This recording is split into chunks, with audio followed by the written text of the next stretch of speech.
તત્સત પરમાત્માએ સદગુરુ મહારાજનો જય. હવે જોઈએ કે રામ અને કૃષ્ણ એમના મત કયા હતા, એટલે કે તેઓ કયા મતને મહત્ત્વ આપતા હતા. તો જોઈએ કે આપણા 24 અવતારોમાં મુખ્ય જે 10 અવતાર ગણાય છે એમાં 7મો અને 8મો રામ અને શ્રી કૃષ્ણનો અવતાર ગણાય છે.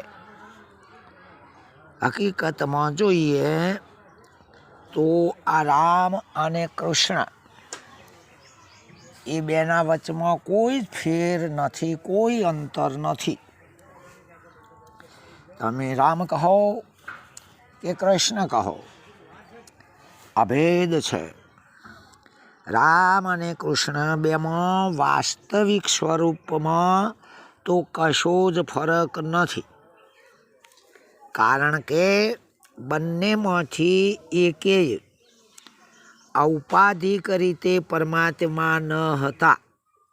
ઉપાધિ જોતો, શરીર દ્રષ્ટિ, કર્મ દ્રષ્ટિ જોતો, પરંતુ બંનેનો સ્વરૂપ ચોક્કસ અભેદ પરમાત્મા સ્વરૂપ જ હતો, ચૈતન્ય બ્રહ્મ.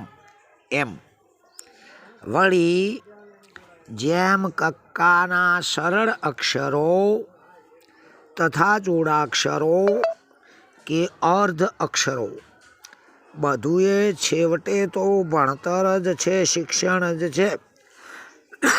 આમ ભણતર બાબતે કશો ભેદ નથી, એટલે કે વિચાર શક્તિથી, તત્વ વિચારથી ગણીએ તો એ ગણતર બાબતમાં કોઈ ફેર નથી. એમ ફક્ત રામ કૃષ્ણ જ માત્ર જ નહીં, પણ કંસ, અરણાકંસ, હિરણાક્ષ, રાવણ વગેરેમાં પણ સ્વરૂપ ભેદ તો નથી જ. બાકી રાવણ, કંસ વગેરે જોડાક્ષર કે અર્ધાક્ષર ચોક્કસ છે.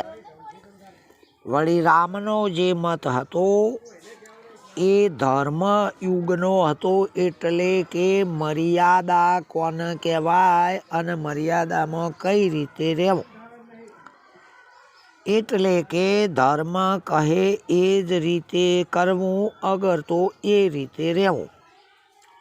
જ્યારે શ્રી કૃષ્ણનો મત યુગ ધર્મ મત હતો, પેલો ધર્મયુગ, આ યુગ ધર્મ, એટલે કે યુગ અનુસાર ધર્મ હોવો જોઈએ, એકના એક પકડી રહેવાય નહીં. એમ જે ધર્મયુગ છે એમાં મર્યાદાનો લોપ થવો ના જોઈએ,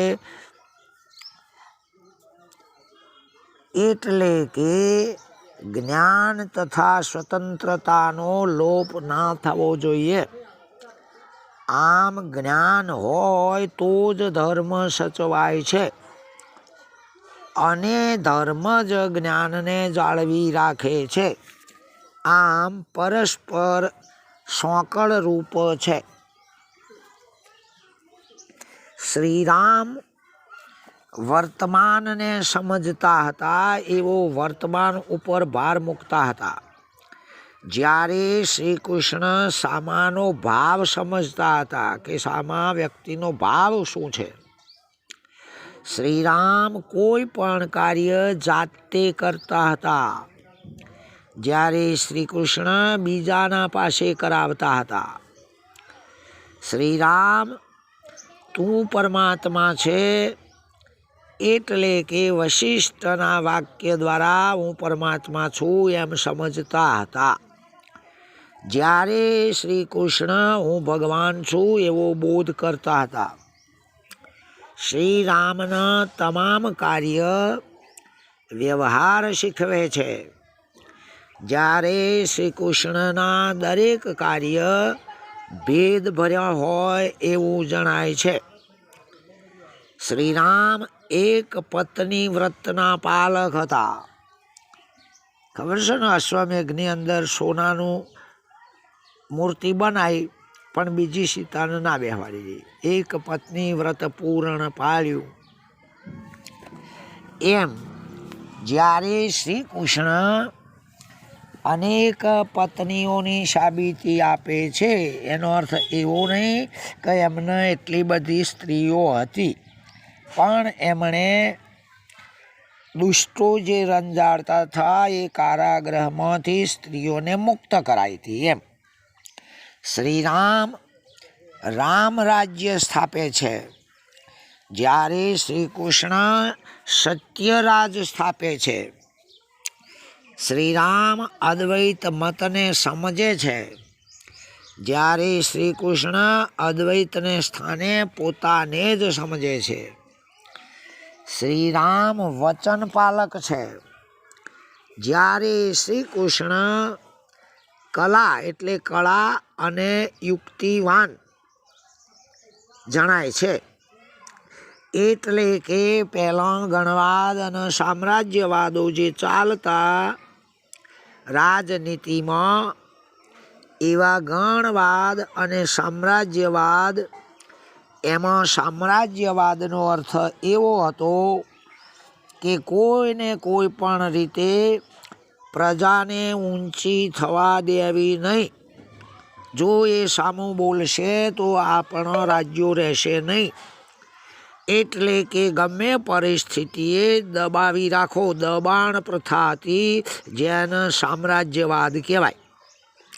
અને ગણવાદ એટલે કે સ્વતંત્ર, આપણે સ્વતંત્ર છીએ. હા, એટલે કે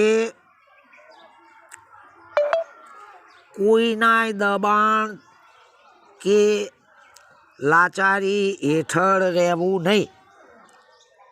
વળી શ્રીરામ એ સંતની ભૂમિકા છે, જ્યારે શ્રી કૃષ્ણ જગદગુરુની ભૂમિકાએ છે. શ્રીરામ શાસ્ત્રમય જીવન જીવે છે, જ્યારે શ્રી કૃષ્ણ વેદમય જીવન જીવે છે. શ્રીરામ કર્મ, ભક્તિ અને જ્ઞાનને ભિન્ન સમજે છે, જ્યારે શ્રી કૃષ્ણ ત્રણેય કાંડનો સમન્વય કરતા હોય એવું જણાય છે. જ્ઞાની સમજુ પુરુષે જીવનમાં રામને યાદ રાખી તથા જ્ઞાનમાં શ્રી કૃષ્ણને યાદ રાખી પોતાના સ્વાનુભવ મુજબ, આત્માનુભવ મુજબ જીવન જીવવું જોઈએ.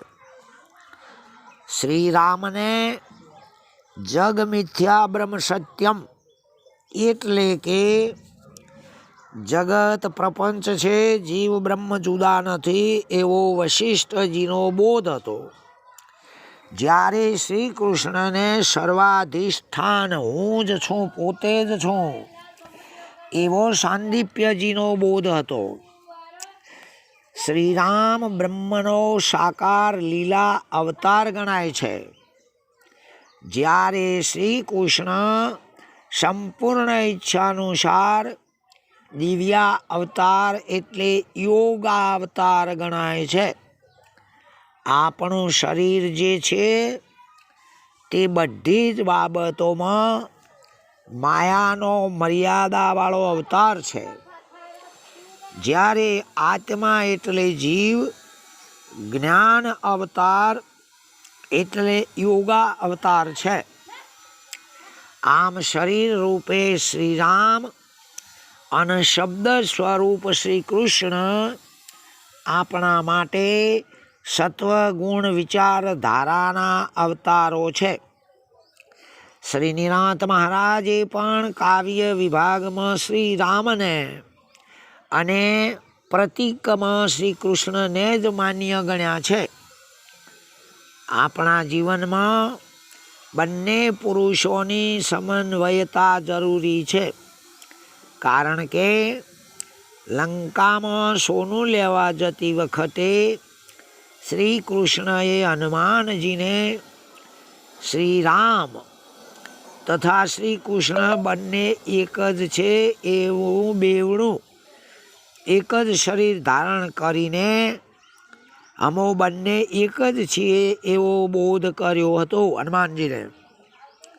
એમ છતાં પણ એક બાબત તો નક્કી જ છે કે શ્રી રામ પણ પોતાના ઈષ્ટ વશિષ્ઠજીનું આપેલું જે મહાવાક્ય એનું જ આરાધન કરતા હતા અને શ્રી કૃષ્ણ પણ પોતાના ઈષ્ટ સંદીપ્યજીનું આપેલું જે મહાવાક્ય એનું જ આરાધન કરતા હતા.